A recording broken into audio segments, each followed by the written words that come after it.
Would anyone like to do some Pilates with me?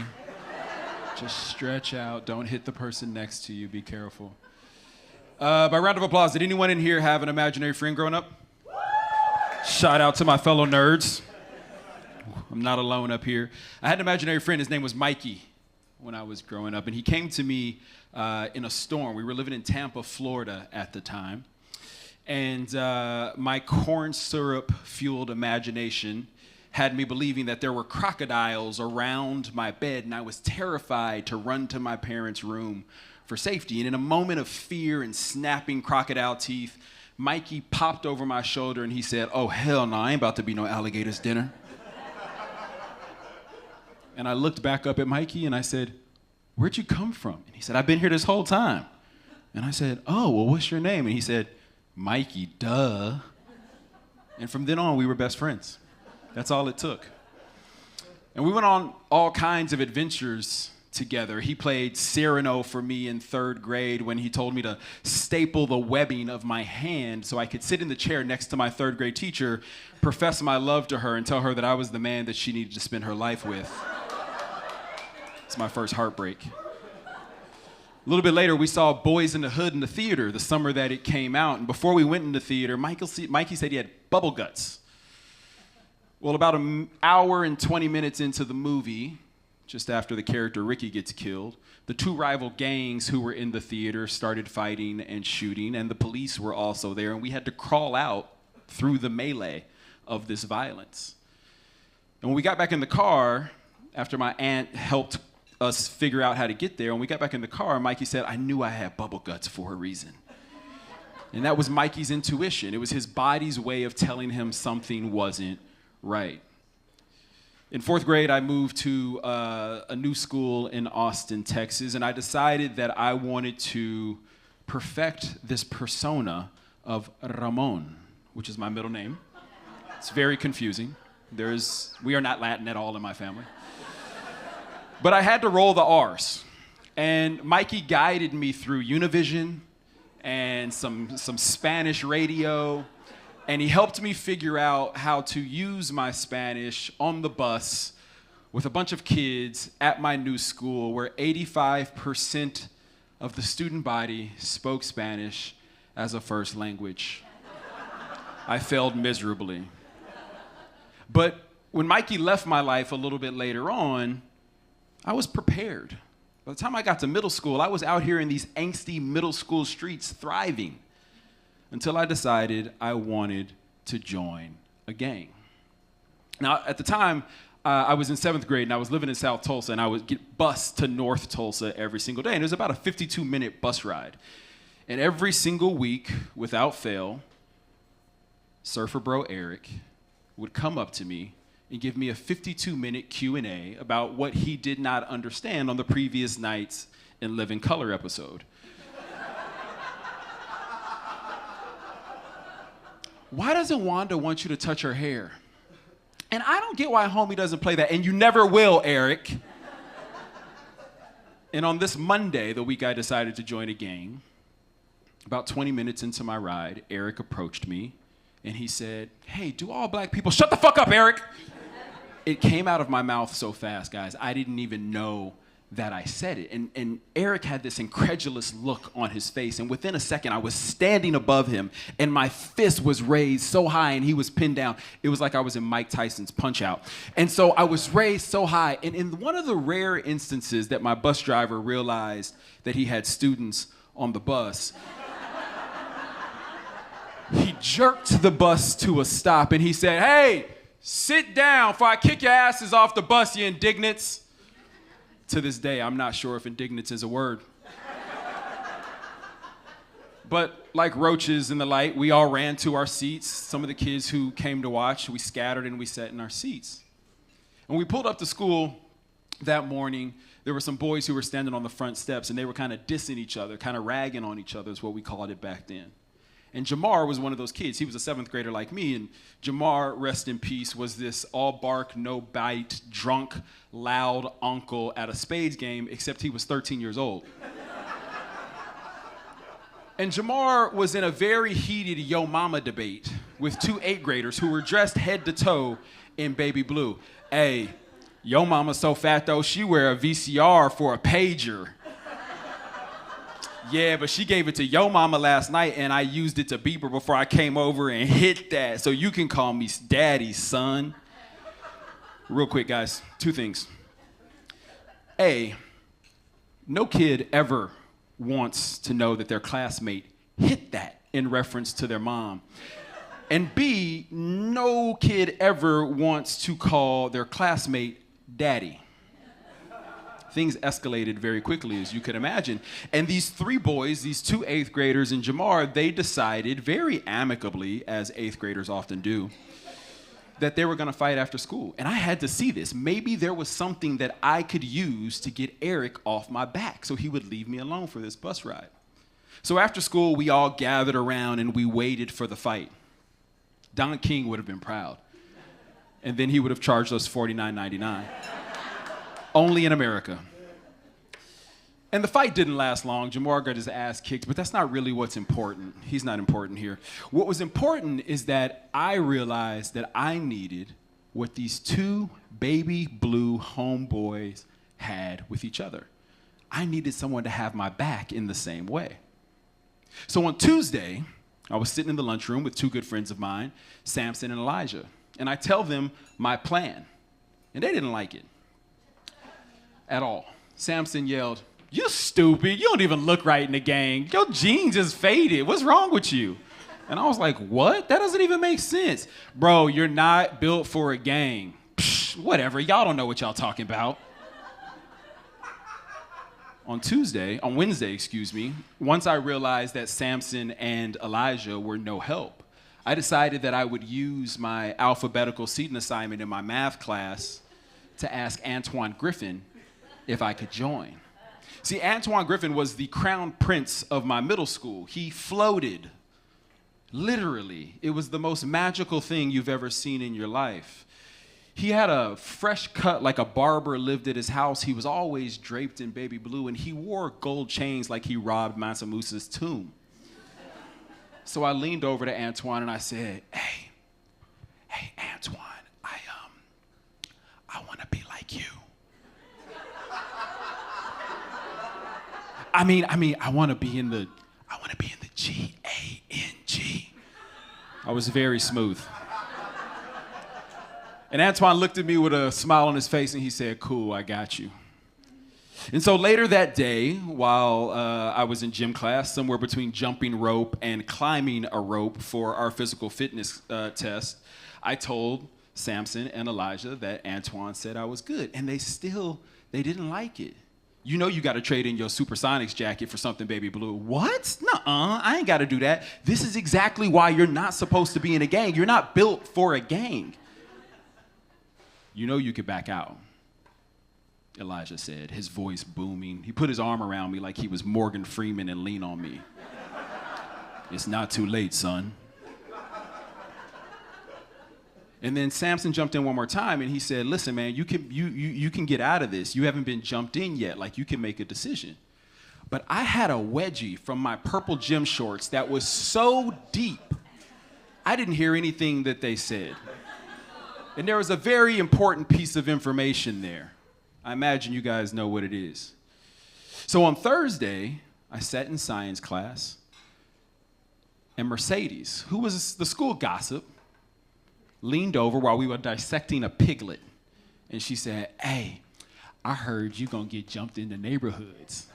And I said, what? Jumped in what? And she was like, you don't know? No, I don't. Well, you gotta get jumped in the neighborhoods. By who? The entire class gasped, and I could see them grab at their imaginary gold rope chains. You get jumped in by the hoods. That's the last step. And in my mind, every single kid was just grinning and smiling and rubbing their hands together to see this Coliseum-like ass whooping that I was about to get. And all I could do was stare down at this piglet, thinking of my own fate. On Friday, I picked out my clothes for school. And I thought to myself, what has baby blue? What has extra padding? What did I want my mother and father to see me in at the hospital? And were any of my underwear not white, just in case? And when I got back on the bus that morning, I was reminded why I went on this kamikaze mission. Surfer bro Eric, he popped up over the seat and he said, hey, I just want to say that I've been thinking about it all week, and I just want to say I'm sorry. I think our fight was my fault, and I want to say I'm sorry. And, I just want to make sure we're good because, I know what, Eric? I know you're in a gang now, and I don't want to get beat up by your homeboys. And that was it. It worked. Just by joining this gang, I got Eric off my back. It was the most amazing thing, but I still had to dodge getting jumped in the gang. So luckily, we got to school about 20 minutes late. So I dodged a before school ass whooping. And I spent the rest of my day double taking my shadow everywhere I went. I walked as fast as I could in and out of class. In the cafeteria, I sat with my back to the wall so I could see everyone coming in and coming out. In gym, I lied and said I forgot my shorts at home so I didn't get caught slipping in the locker room. We've all seen the movies, kids fight in the locker room. By the end of the day, I had circumvented every possible in-school ass-whooping scenario. I was proud of myself. I floated through the hallways like I was in a chariot at the Coliseum. Maximus Ellis, emperor of all the hoods. And as I walked out of school, I bumped into Antoine, and he said, hey, yo, we're going to meet up at the homeboy's house tomorrow. You should come through. Just hit me on the sidekick. He had a sidekick in 7th grade. What? This was 1997, guys. This is crazy.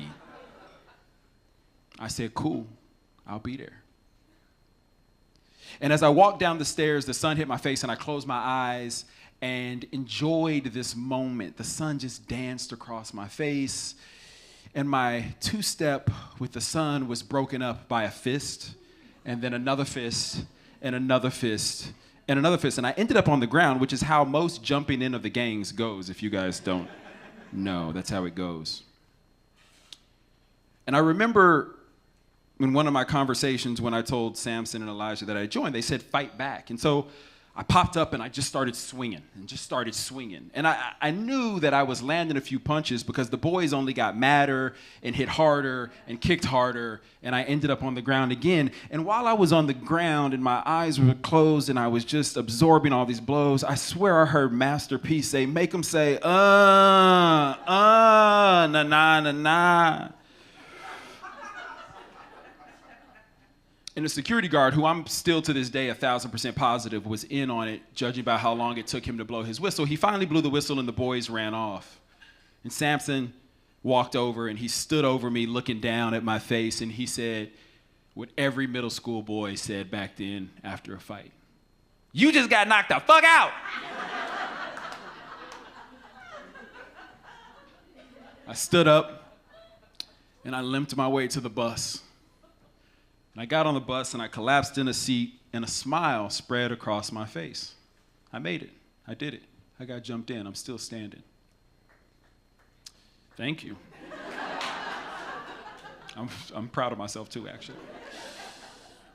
The next morning was Saturday, and my parents would usually start the day singing and dancing their way through my dad's record collection. And while they were busy remembering what it was like in September, they didn't realize that I had a busted lip until my mom sat down at the table for breakfast. And when she asked about it, I said, oh, it was a flag football accident. And I quickly needed to change the subject because my mother, God bless her, she's a detective, guys.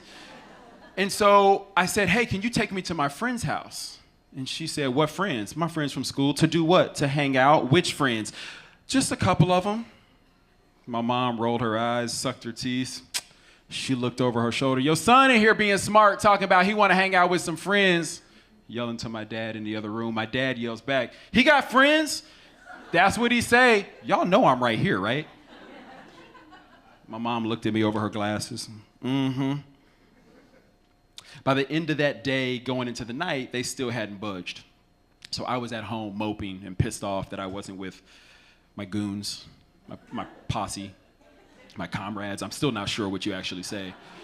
I wasn't built for gangs. And on the other side of town, Antoine and all the boys had gotten together. And one of the boys decided to bring a gun. And they were going to do some initiation work. There was another guy who had recently gotten jumped in. His name was Fred. And they told Fred, you got to play Russian roulette. This is the last bit of your initiation. And so, excuse me, the boys, after a couple of rounds, all joked that the gun wasn't loaded. I bet that shit's not even loaded. And then Fred picked up the gun, squeezed the trigger, and blew a hole through his ear and out the side of his head. He was 14 years old. The next morning on the news, a picture so tiny, so quickly flashed on the local news.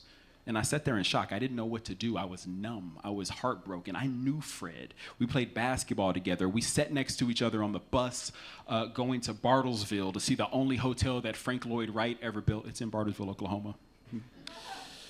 And I was numb. I spent the day not knowing what to do. Should I do my homework? Should I watch football with my dad? And then that got me thinking about my parents. And my parents didn't know where I was asking them to take me the next day. They didn't know that I had foolishly joined a gang earlier in that week. They didn't know that the young man who was on the news who had gotten killed went to my school. And even more, they didn't know that he was in the same gang as me. And in that moment, I realized it'd be better if they never did.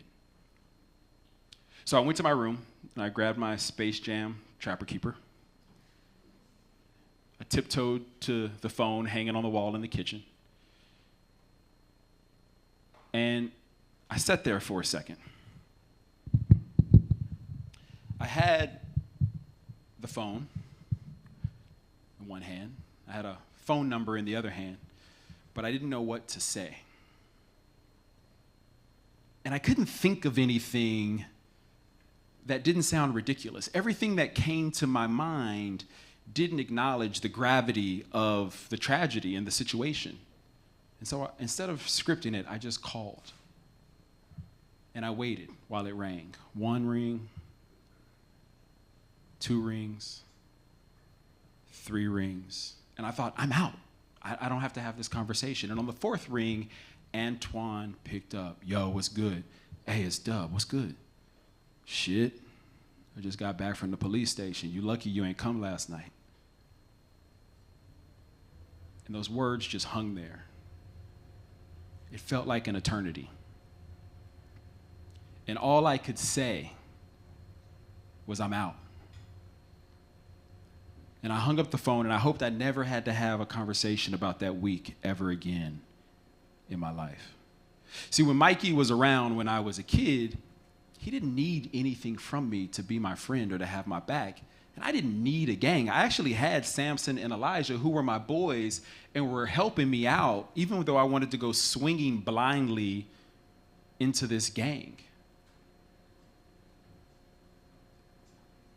Mikey, much like Samson and Elijah, just wanted me to show up and unapologetically be myself and not look for the easiest exit. Thank you.